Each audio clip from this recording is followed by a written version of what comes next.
c'est Noël dans 5 jours, c'est le kiff. J'espère qu'on va tous avoir des enveloppes au pied du sapin pour pouvoir envoyer gros sur les 8ème de la LDC. Et ce soir, à dispositif exceptionnel, on va faire une vidéo exceptionnelle sur le multiplex. Et on commence tout de suite avec le premier match.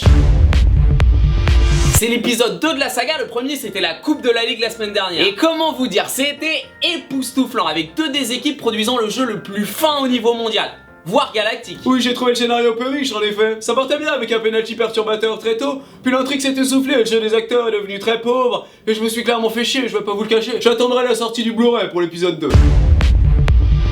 1-0 pour Nancy, but de Dal sur penalty à la 18ème minute. On a déjà vu le match, pourquoi pas? Tonton Olas va pouvoir se la péter au dîner de Noël, Lyon a battu Monaco dimanche dernier. Deux conséquences évidentes, la première c'est que les bookmakers ont rasé 99% des parieurs français, et la seconde c'est que tous les joueurs lyonnais ont une prime pour les cadeaux de Noël. Du coup attention, Lyon, relâchement, danger. 4-3 pour Lyon, Turpin siffle 4 pénaltys pour les Gaunes et on a le droit à un article de 12 pages dans l'équipe demain. Lyon est-il favorisé par l'arbitrage? Quand tu vois Bastia-Marseille 3-30, 3-10, 2-30, tu peux te demander si on parle des calibres des pistolets mitrailleurs. Mais non, c'est les cotes mon gars. Marseille est sur une série de 3 victoires et Bastia sur une série de 2. 3 supérieurs à 2, donc normalement c'est Marseille qui gagne. Si c'était comme ça, je serais déjà milliardaire Jordan, mais je tiens compte de ta remarque. 3-2 pour Marseille, je tiens compte de la remarque de Jordan. 1-16 pour une équipe qui reste sur 2 défaites et un match nul en championnat. On se foutrait pas un peu de la gueule du monde là? Alors certes, Lorient pointe à la 20ème place du classement de Ligue 1, mais bon, le PSG, ils vont pas couper la bûche de Noël ensemble cette année. 3-0 pour Lorient, Verratti sort un gros va-fond-coulo à Emery en conférence de presse. Le dîner de Noël au Fouquet's est annulé, Nasser mangera son caviar seul dans sa villa.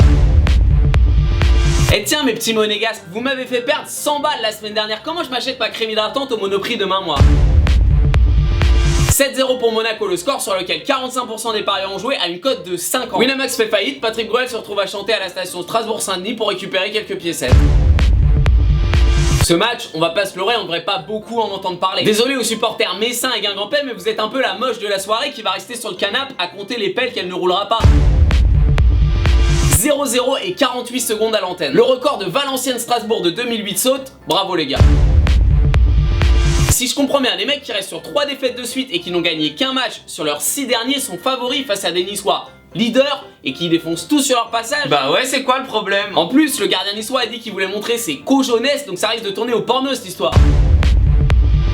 3-0 pour Nice. Je veux bien que Bordeaux soit à domicile, mais bon, le M&M's AG2R Stadium, ça suffira pas. Vous voulez une stat de fou? Ça fait 30 ans que Lille n'a pas perdu à domicile face à Rennes. Bon, les mecs sont passés par la Ligue 2 entre temps.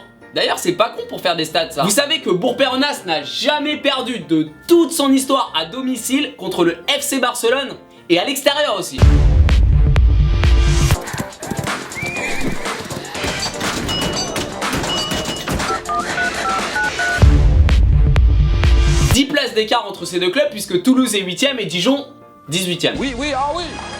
Ah ouais, 18ème relégable. Et non Jason, pas relégable, à partir de cette année, le 18ème de Ligue 1 jouera un barrage contre le 3ème de Ligue 2 pour savoir s'il y a montée-descente ou non. Vous aviez oublié hein, et je compte sur vous pour ressortir cette info au dîner de Noël et impressionner la famille.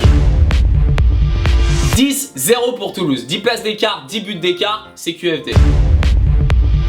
Là aussi on a un revival de la Coupe de la Ligue de la semaine dernière où Nantes avait gagné 3-1 pour la première de Sergio Conceição sur le banc. 3 buts en un match pour Nantes. Je vous dis pas Titi, il était fou. Ah oui.